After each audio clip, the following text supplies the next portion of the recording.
All right, all right. How are you guys doing tonight? All right, we can do a little better than that. Come on, you goddamn right. You goddamn right. My name is Jessa. It's just Jessica without the ick. I'm glad you guys are all here tonight. Um, it's just a good night to be slinging out some grade A giggles for you.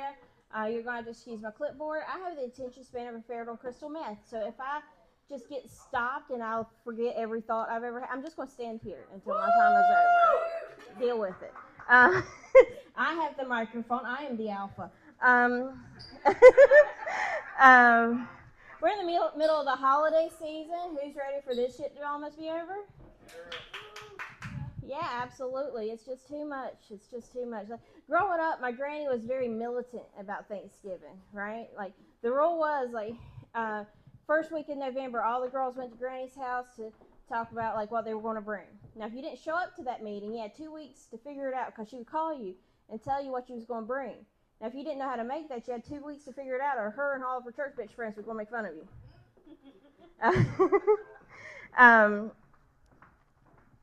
If you had a husband or a boyfriend coming, then they were required to bring like paper cups or napkins or something because she found men to be useless.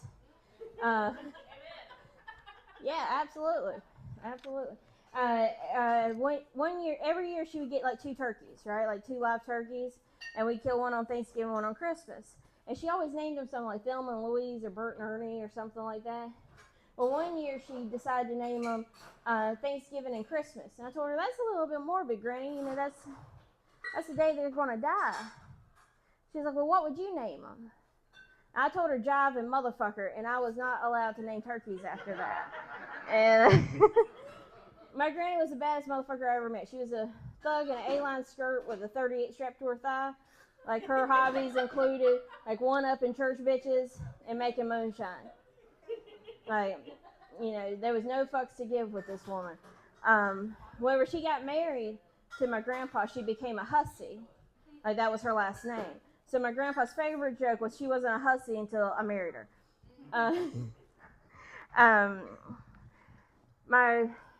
Growing up, it was hard, like, with holidays because, like, my dad would do shit like I didn't meet my real mom until I was 17, so Mother's Day growing up was just my dad going to a wet t-shirt contest to find me another one. When I did meet my mom, she used to do this thing where she'd go around the table and everybody had to say something they were thankful for Thanksgiving.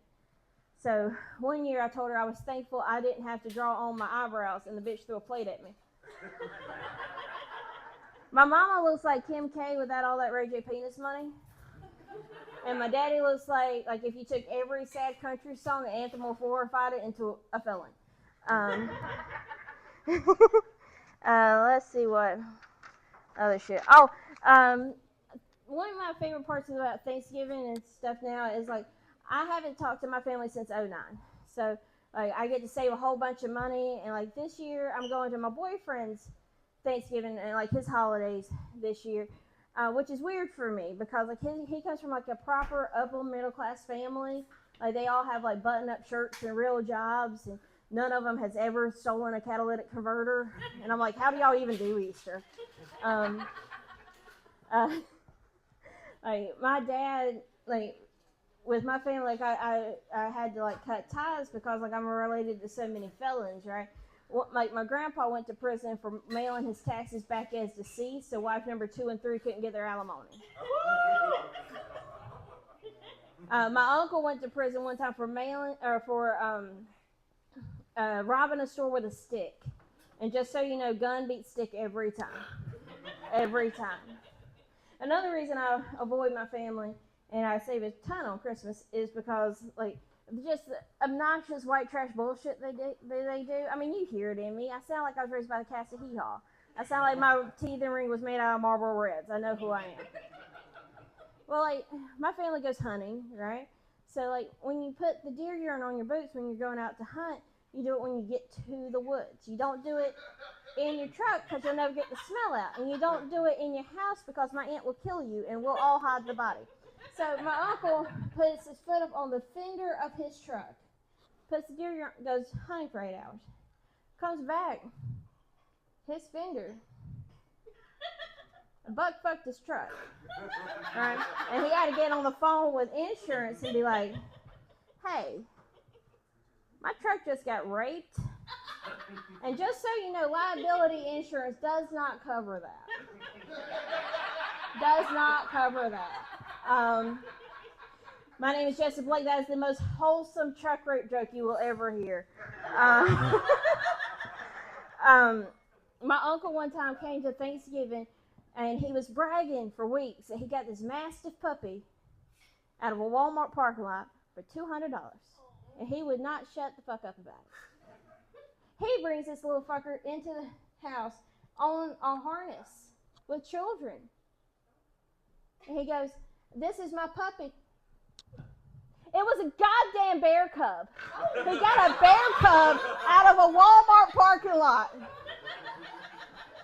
What kind of white trash bullshit is that? Like, my blood type is PBR, I swear to God.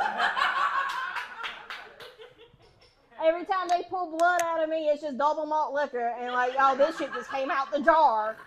I started doing comedy because my ex-husband told me I couldn't. Yeah, fuck that guy. Yeah, absolutely. Yeah, have y'all ever been divorced? There's a hell of a rehoming fee on men. You know how much I had to pay to send him back? And I tried to argue with the judge that it was damaged goods when I got it. So now he's out there disappointing women from his mama's house. No. But once he found out I was out here slinging giggles, he tells me, hey, don't be making no dick jokes about me.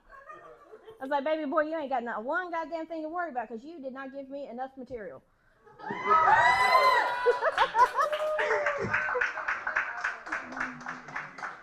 I'm really glad me and him never had kids. They'd come out with like a goatee and ginger and a pack of Camels, and we'd had to send them back. Who in here has a job? Who in here does not get paid enough for that job? I'm a teacher. I get you.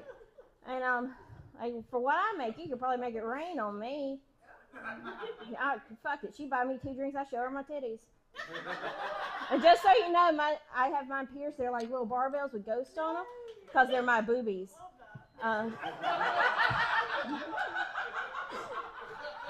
Don't kick me out yet. But like, it's getting tough out here. I'm real close to just doing some heinous shit for some money, you know. And like, I'm always contemplating being a stripper. Because the way I see it work out for me and the club. Put a black light on me, I'd make that bitch glow. They can write my ass off on taxes being eco-friendly. What a lot of people don't realize is the more you see of it, the wider it gets. Like, by the time you get to the hoo-ha's, like, staring directly into the Ark of the Covenant. And yes, I know I have the body type of the ghost of the Kool-Aid Man. Okay, I'm aware of what I look like. I own a mirror, and I have a mother. But, just send me to Claremont, call it a day. If you don't know what Claremont is, that is a strip club in Georgia. That's where all the fat, ugly strippers go to die. It's the stripper retirement plan, if you will. You go there, you wake up to 2 fat bitches making you eggs. I guess the updated version of that joke would be that I need to start me an OnlyFans, which my man's all for it. He's like, you don't have parents, who cares who sees your butthole?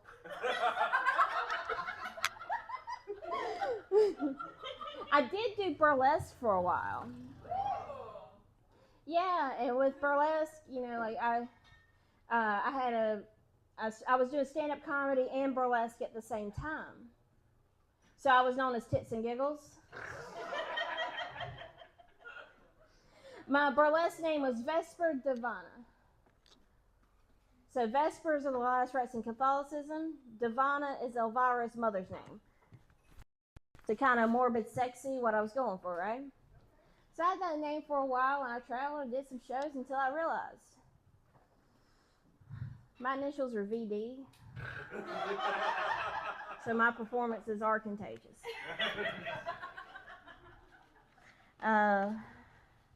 Let's see.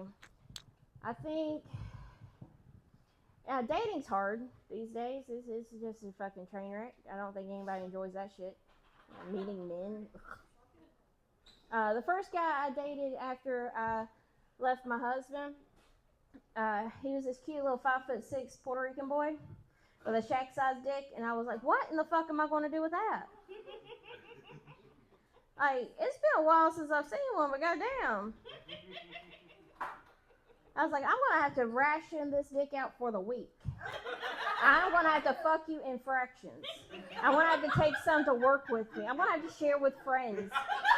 Have you ever got OSHA involved over fucking? There was helmets involved.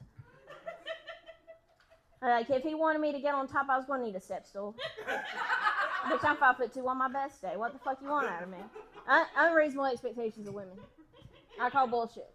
Put it away. Alright, I think that's about my time for tonight, you guys. I really hope you guys enjoy the rest of the show.